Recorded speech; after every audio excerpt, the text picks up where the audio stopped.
Hi everyone, this is Advita and today I'm going to talk about Samsung Galaxy M21 2021 edition. I've been using this phone for a few weeks now and I must say it's quite a performer. So let's dive right in. The variant I have here is Arctic Blue, but there are other color variants available too.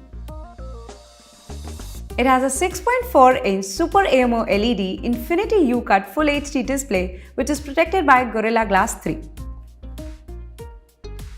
What is truly impeccable about this phone is its picture quality. The 48 megapixel plus 8 megapixel plus 5 megapixel triple camera paired with a 20 megapixel front camera allows you to capture stunning images with absolute clarity. Along with this, the 4GB RAM along with a 64GB internal memory expandable up to 512GB ensures faster processing speed and a large storage volume.